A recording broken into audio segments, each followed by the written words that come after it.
میں شہر میں رہا کرتی تھی۔ میری شادی جب سے گاؤں میں ہوئی تھی، میری زندگی میں عجیب و غریب واقعات پیش آ رہے تھے۔ پہلا حادثہ تو یہ ہوا کہ میرا شوہر ملک سے باہر کمانے کی غرض سے چلا گیا۔ اب میں اپنے گھر میں اکیلی تھی۔ بھرے سسرال میں مجھے کوئی پہچاننے والا، سہارا دینے والا کوئی نہیں تھا۔ میں بس اپنی مدد آپ چل رہی تھی۔ ایک رات کا ذکر ہے، میں اکیلی اپنے کمرے میں سونے کی تیاری کر رہی تھی کہ مجھے باہر کسی کے قدموں کی آواز آئی۔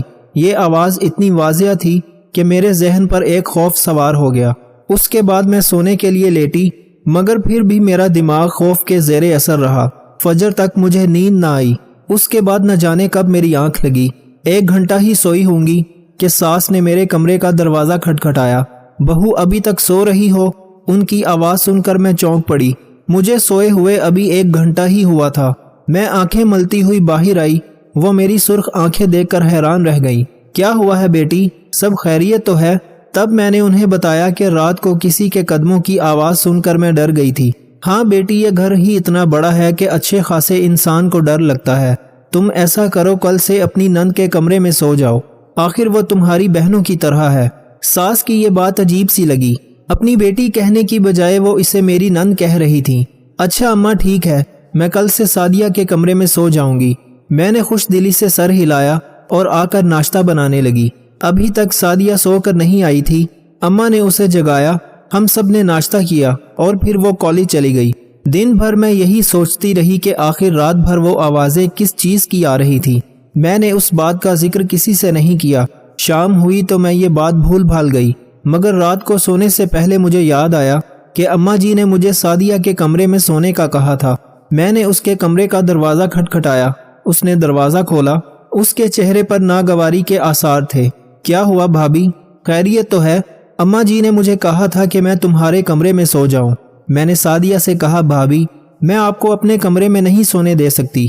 میں رات دیر تک پڑھتی ہوں، کمرے کی لائٹ چلتی رہتی ہے، آپ کو نیند نہیں آئے گی۔ سعدیہ کی بات پر میں نے اس کے ہاتھ تھام لیے۔ نہیں سعدیہ، کوئی بات نہیں، مجھے نیند آ جائے گی۔ میں ہر طرح کے ماحول میں سو جاتی ہوں، بس اپنے کمرے میں مجھے ڈر لگتا ہے۔ تم فکر نہ کرو، میں تمہیں ذرا بھی ڈسٹرب نہیں کروں گی۔ میری بات پر سعدیہ نے ایک بار پھر منہ بنا لیا اور بولی، ٹھیک ہے بھابی، کل سے آپ میرے کمرے میں سو جائیے گا۔ نہیں سعدیہ، میں آج بھی اپنے کمرے میں نہیں سو سکتی۔ رات کو میں نے عجیب سی آوازیں باہر والی راہداری میں سنی۔ اس کے بعد سے میرا من نہیں کر رہا کہ میں اپنے کمرے میں جا کر سو جاؤں، اور میں وعدہ کرتی ہوں تمہیں کسی قسم کی تکلیف نہیں ہوگی۔ یہ کہہ کر میں اپنے کمرے میں چلی گئی تاکہ اپنا بستر وغیرہ لا کر سعدیہ کے کمرے میں ڈال دوں، لیکن میں کمبل وغیرہ لے کر واپس آئی تو سعدیہ دروازہ بند کر چکی تھی۔ مجھے بہت برا لگا۔ میں اپنے کمرے میں جا کر سو گئی، مگر رات بھر وہی ہوتا رہا۔ عجیب سی آوازوں نے میرا دل دہلا کر رکھ دیا تھا۔ اگلی صبح ساس نے پوچھا تو میں نے وہی شکایت کر دی۔ اس نے کہا کہ سعدیہ نے اپنے کمرے میں مجھے جگہ نہیں دی۔ اس نے سعدیہ کو ڈانٹ دیا اور بولی، کل سے تم اسے اپنے ساتھ سلاؤ گی، مجھے شکایت نہیں ملنی چاہیے۔ اب سعدیہ کے پاس کوئی بہانہ نہیں تھا۔ رات کو اس کے کمرے میں میں نے اپنی جگہ بنا لی اور کمبل تان کر سو گئی۔ رات کا نہ جانے کون سا پہر تھا کہ سعدیہ کو پیاس لگی۔ اس نے مجھے ہلا کر جگایا اور بولی، بھابی بات تو سنیں، مجھے بہت پیاس لگ رہی ہے۔ ایسا کریں میرے لیے جا کر پانی کا گلاس لے آئیں، بہت پیاس لگ رہی ہے، طبیعت میں گھٹن محسوس ہو رہی ہے۔ سعدیہ کی بات سن کر میں فوراً گھبرا گئی۔ کیا ہوا سعدیہ، تم نے رات کو کیا کھایا تھا؟ بھابی ڈاکٹر میں ہوں، آپ نہیں، میرے لیے جا کر پانی لے آئیں، سعدیہ نے کہا۔ تو میں شرمندہ سی ہو کر اٹھ کھڑی ہوئی۔ دروازے سے باہر جاتے ہوئے میں نے دیکھا سعدیہ غصے سے بھری نگاہوں سے گھور رہی تھی۔ خیر میں پانی لینے چلی گئی۔ پانی لے کر جیسے ہی میں نے دروازے پر آ کر دروازہ کھٹکھٹایا تو یہ دیکھ کر حیرت کی انتہا نہ رہی کہ دروازہ اندر سے بند تھا۔ سعدیہ دروازہ کھولو۔ میں اس وقت کہاں جاؤں گی؟ میں نے ہلکی سی آواز میں کہا۔ گھر میں زیادہ شور بھی نہیں کرنا چاہتی تھی، اس لیے خاموشی سے ہلکی ہلکی دستک دیتی رہی، مگر سعدیہ نے دروازہ نہیں کھولا۔ میری تو جیسے خوف کے مارے جان ہی نکل گئی۔ رات کے اندھیرے میں گھر بھی اتنا کھلا تھا کہ ایک کمرے سے دوسرے کمرے میں جاتے ہوئے ڈر لگتا تھا، مگر کیا کرتی۔ پورے 10 منٹ سعدیہ کے کمرے کے باہر کھڑی رہی، مگر اس نے جواب نہیں دیا۔ مجبوری میں ڈرتے ڈرتے اپنے کمرے کی طرف بڑھی۔ مجھے لگ رہا تھا جیسے کوئی میرے کمرے میں پہلے سے موجود ہو۔ میں نے باہر کی راہداری کی لائٹ جلائی، اچھی طرح اپنے کمرے میں دیکھ کر اندر گئی اور پھر دروازے کو کنڈی لگائی اور بیڈ پر لیٹ گئی۔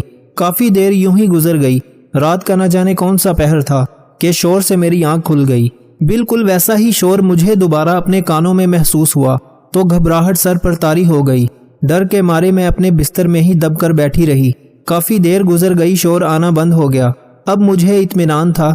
میں واپس سونے کے لیے لیٹ گئی اور صبح کو میری آنکھ کھلی، مگر اب میں نے تہیہ کر لیا کہ سعدیہ کی اس چالاکی میں نہیں آؤں گی۔ آخر وہ مجھے اپنے کمرے میں سونے کیوں نہیں دیتی؟ میں نے نہ ساس سے گلہ کیا نہ ہی سعدیہ سے اس بات کا شکوہ کیا، لیکن پھر رہا نہیں گیا۔ ہلکا سا ذکر کیا تو سعدیہ الٹا مجھ پر ہی چڑھ دوڑی۔ بھابی رات کو میں نے آپ کو پانی لینے بھیجا تھا، اس کے بعد نہ جانے آپ کہاں چلی گئی۔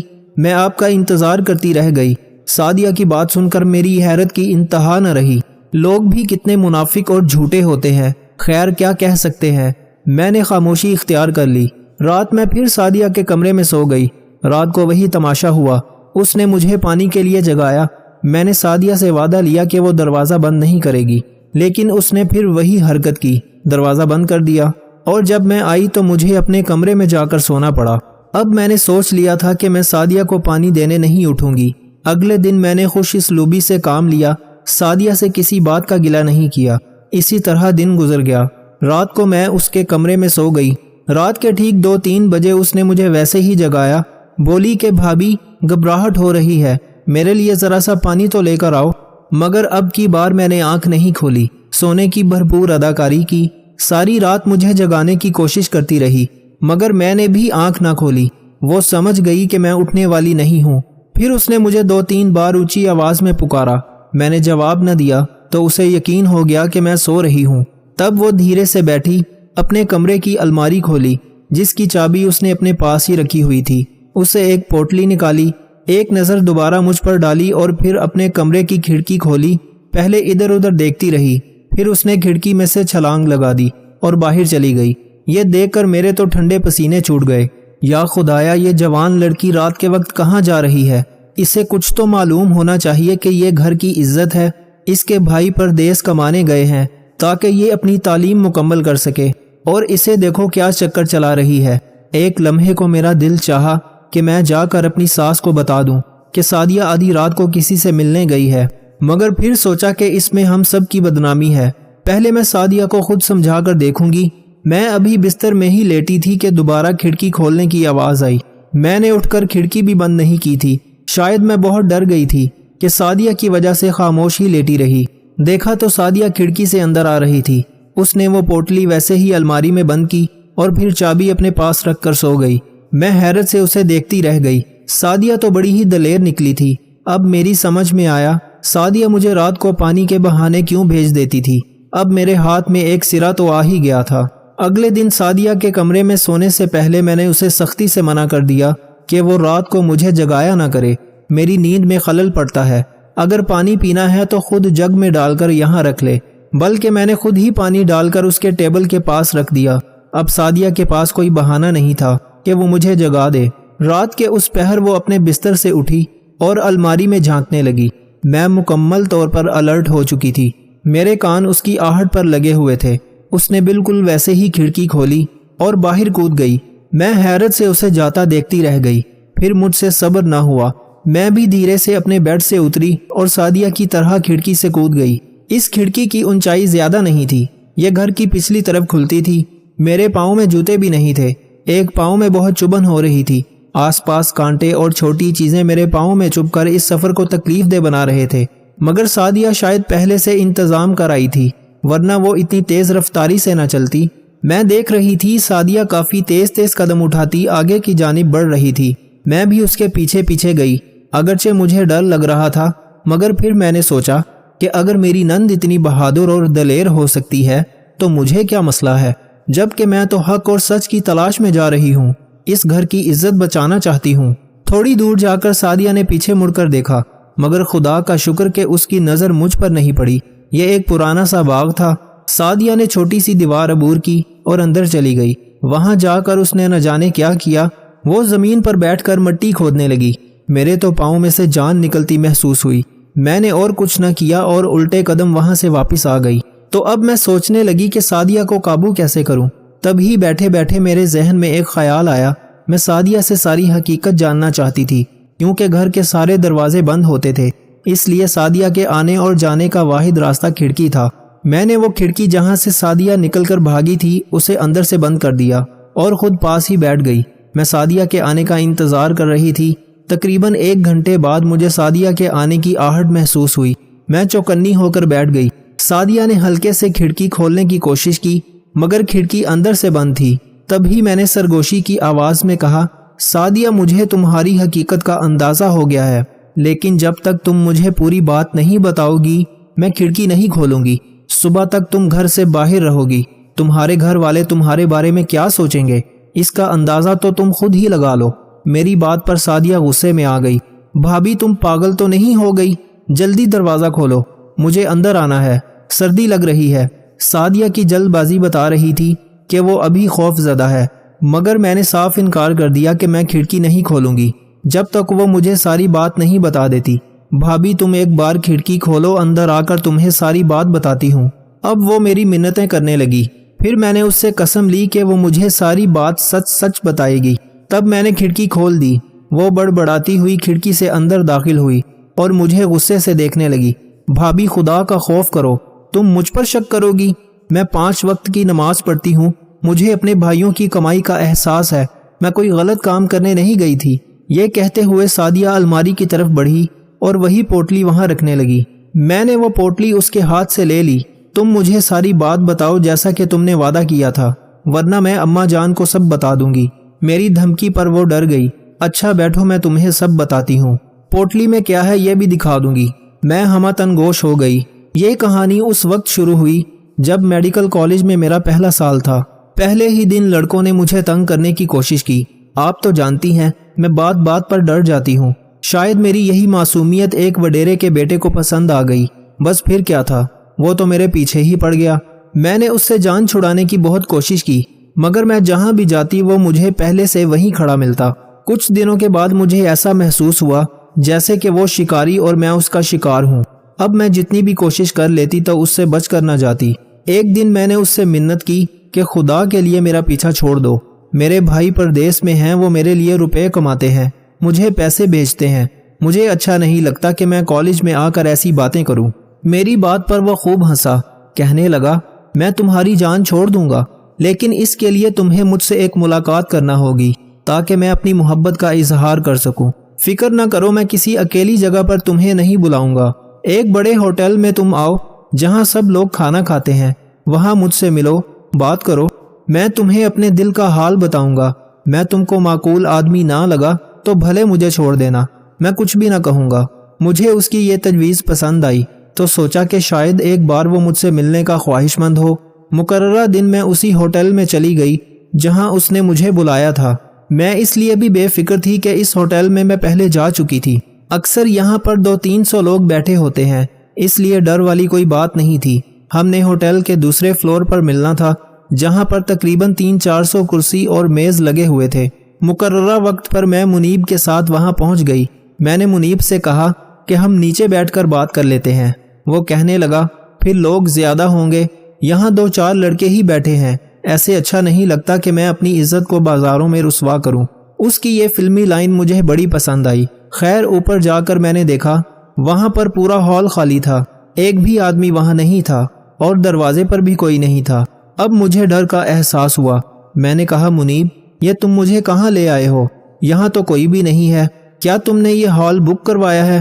منیب نے ہاں میں سر ہلایا اور ایک شیطانی مسکراہٹ اس کے چہرے پر آ گئی۔ تم مجھے اس لیے یہاں لائے ہو؟ میں نے غصے اور نفرت سے اسے دیکھا۔ اس نے مجھے آگے بڑھ کر رسوا کرنے کی کوشش کی تو میں نے اس کے منہ پر تھوک دیا۔ اس بات پر غصے سے تل ملا اٹھا۔ میں جلدی سے باہر بھاگی۔ دروازہ کھول کر ایک قدم ہی آگے رکھا تھا کہ اس نے مجھے بازو سے پکڑ کر اندر کھینچ لیا۔ اتنے میں ایک لڑکا وہاں آ گیا، نہ جانے کیسے وہ فرشتہ بن کر اوپر آیا تھا۔ اس نے منیب کو گریبان سے پکڑا اور مجھے اس کے تسلط سے آزاد کروایا۔ میں اس کی شکر گزار ہوئی اور اس کا شکریہ ادا کرتے ہوئے نیچے آ گئی۔ منیب کی نیت کا پتہ چلنے کے بعد میری آنکھوں سے آنسو بہنے لگے۔ آخر اس نے مجھے اتنا نیچ اور گھٹیا کیوں سمجھ لیا؟ کیا اس میں میری کوئی غلطی تھی؟ یہی باتیں سوچتی ہوئی میں گھر آ گئی۔ اس دن میرا کالج میں دل نہیں لگا۔ اپنے اس محسن کے بارے میں سوچ رہی تھی کہ جس نے مجھے منیب کے عذاب سے بچایا تھا۔ خیر 3 دن بعد مجھے معلوم ہوا کہ وہ ہمارے ہی کالج میں پڑھتا ہے، اور یہ کہ اسے میرے اور منیب کے معاملات کا بھی پتہ تھا۔ تب ہی وہ چھپ کر میرا پیچھا کرتا تھا۔ جب یہ بات مجھے معلوم ہوئی تو میں اس کی بہت شکر گزار ہوئی۔ اس کا نام احسان تھا۔ میں نے اس سے مل کر اس کا شکریہ ادا کیا۔ مجھے احسان کی یہ بات بھی بہت پسند آئی کہ اس نے ملنے پر بھی مجھ سے اظہار محبت نہیں کیا اور خاموشی سے میرا حق ادا کر دیا۔ خیر اس بات کی خبر جلد ہی منیب کو ہو گئی۔ منیب اثر رسوخ والا لڑکا تھا۔ اس نے اپنے اثر رسوخ کو استعمال کرتے ہوئے احسان کو نقصان پہنچانا شروع کر دیا۔ اس کے بس میں ہوتا تو وہ اس کی جان لے لیتا، مگر وہ ایسا نہیں کر سکا، یہاں تک کہ ہمارا آخری سال آ گیا۔ اب منیب نے اپنی کمینگی دکھانا شروع کر دی۔ پورے سال کی محنت کا اجر ہمیں ملنا تھا۔ جب ہمارے ایک پروفیسر نے احسان کو ایک ایسا تجربہ کرنے کو دیا جسے ہمارے لیے کرنا مشکل ہی نہیں ناممکن تھا، منیب نے اپنے اثر رسوخ سے ایسا جال بچھایا کہ احسان کم از کم اس تجربے میں فیل ہو جائے اور اسے پروفیسر کے سامنے ذلت اٹھانا پڑے۔ اس تجربے کے لیے ہمیں انسانی ہڈیوں سے ڈھانچہ بنانا تھا، جس کے بارے میں کسی کو معلوم نہیں تھا کہ وہ کہاں سے ملے گا۔ احسان نے بہت کوشش کی، مگر منیب کے اثر رسوخ کی وجہ سے یہ بھی ممکن نہ تھا۔ کالج کے آس پاس اس کی جان پہچان بہت تھی، اس لیے احسان کو ہر بار ناکامی کا منہ دیکھنا پڑا۔ ایسے میں نے اس کا ساتھ دینے کی ٹھان لی، کیونکہ اس نے ایسے وقت پر میری مدد کی تھی جب میں بالکل بے بس تھی۔ تب میں نے پرانی قبروں کی تلاش شروع کر دی۔ مجھے کسی نے بتایا تھا کہ یہاں پاس ہی جو باغ ہے وہ جنوں بھوتوں کے حوالے سے بھی مشہور ہے، اور وہاں پر انسانی ڈھانچے اکثر پڑے نظر آتے ہیں۔ اس بات نے مجھے ہمت دی۔ دن کے وقت تو میں یہ کام نہیں کر سکتی تھی، کیونکہ یہ جگہ بھی میرے کالج کے پاس ہے۔ منیب کی نظر پڑتی تو وہ میرے لیے الگ مشکل کھڑی کر دیتا، اس لیے میں نے سوچا کہ میں یہ کام رات کے اندھیرے میں کروں گی۔ میں دن کو جگہ کا تعین کر لیتی اور رات کو وہاں جاتی۔ آج کچھ آخری چیزیں رہ گئی تھی جو مجھے مکمل کرنی تھی۔ یہ دیکھو اب سب کچھ پورا ہو گیا ہے۔ اس نے خوشی سے پوٹلی کھول کر مجھے دکھائی تو میں حیران رہ گئی۔ میں نے اسے سونے کا کہہ دیا اور خود اپنے بستر پر آ کر لیٹ گئی۔ وعدہ کیا کہ میں یہ بات کسی کو نہیں بتاؤں گی۔ میری نن کی پڑھائی مکمل ہونے کے بعد میں نے اپنی کوششوں سے اس کی شادی احسان سے کروا دی، کیونکہ سچ ہے جو لوگ ایک دوسرے سے سچی محبت کرتے ہوں ان کے درمیان نہیں آنا چاہیے۔ اس سب میں منیب کی پوری کوشش رہی کہ وہ سعدیہ کو اپنا بنا لے، مگر سعدیہ نے بھرپور مزاحمت کی اور احسان سے شادی کر کے دم لیا۔ مجھے اس بات کی خوشی ہے کہ سعدیہ اور احسان کو ملانے میں کچھ نہ کچھ ہاتھ میرا بھی ہے۔ اللہ میری نند کو ہمیشہ خوش رکھے۔ اگر کامیابی کے ساتھ آگے بڑھنا ہے تو اکیلے جینا سیکھو، اکیلے رہو، اکیلے لڑو۔ وقت پڑنے پر یہ لوگ کسی کے نہیں بنتے۔ اللہ تعالیٰ فرماتا ہے، جب کوئی تمہارے اوپر ظلم کرے تو میرے انتقام پر راضی ہو جاؤ، کیونکہ میرا انتقام تمہارے انتقام سے بہت بہتر ہے۔ کسی مضبوط سے مضبوط پہاڑ کا بوجھ بھی اتنا نہیں ہوتا جتنا کہ بے قصور آدمی پر تہمت لگانے کا بوجھ ہوتا ہے۔ آستین کے سانپوں سے ہمیشہ بچ کر رہنا۔ یہ پہلے ہمدردیاں دکھا کر تم سے راز معلوم کریں گے، پھر وہ راز لوگوں کے اندر بانٹ دیں گے۔ اچھی تربیت تو گھر سے ملتی ہے، اونچے اسکول صرف تعلیم دیتے ہیں۔ جو لفظی جنگ ہوتی ہے وہ رشتوں میں عزت و احترام ختم کر دیتی ہے۔ امیدیں کم رکھو تو مایوسی کم ہی ہوگی، کیونکہ دکھ انسان نہیں دیتا، انسان سے لگائی ہوئی امیدیں دیتی ہیں۔ بزرگ فرماتے ہیں، 2 چیزیں جیب میں رکھا کرو، بہت جلد دولت مند ہو جاؤ گے۔ ایک خشک روٹی کا ٹکڑا اور ایک کاغذ پر یا رزاقو لکھ کر جیب میں رکھا کرو، بہت جلد رزق کی بارش ہو جائے گی۔ کسی آدمی کو کھانا کھلا کر یہ گمان مت کریں کہ میں نے اس کو کھلایا ہے یا کوئی ہمارا کھا گیا ہے، بلکہ یہ سوچیں کہ یہ رزق شاید اس انسان کے نصیب کا ہی ملا ہو۔ ہماری اوقات کیا ہے؟ یہ تو اللہ تعالیٰ کی ذات کا کرم ہے جو ہماری عزت بنائے ہوئے ہے۔ زندگی کے سفر میں ہمارے راستے میں ٹوٹا ہوا پل آ جائے تو گھبرائیے مت، یہ برا نہیں ہوتا، وہ تمہیں ایسی جگہ جانے سے روکتا ہے جہاں تم کو نہیں جانا چاہیے۔ زندگی کے اندر ہر رکاوٹ کا کوئی نہ کوئی مقصد ہوتا ہے، بس ہمیں سبق سیکھنا چاہیے۔ ضروری نہیں کہ آپ اداس رہیں ان لوگوں کے لیے جن کو آپ کی فکر نہیں ہے، بلکہ آپ خوش رہیں ان کے لیے جو لوگ آپ کی فکر کرتے ہیں۔ محبت تو ایک احساس ہے، جس سے ہو جائے بس وہی خاص ہے۔ بہترین انسان عمل سے پہچانا جاتا ہے، ورنہ اچھی باتیں تو دیواروں پر بھی لکھی ہوتی ہیں۔ جو شخص اپنے غصے کو برداشت کرتا ہے وہ دوسروں کے غصے سے بچ جاتا ہے۔ ہم اس رب کے دینے پر یقین کیوں نہ کریں جو ہر رات پہلے آسمان پر آ کر پوچھتا ہے کوئی مانگنے والا؟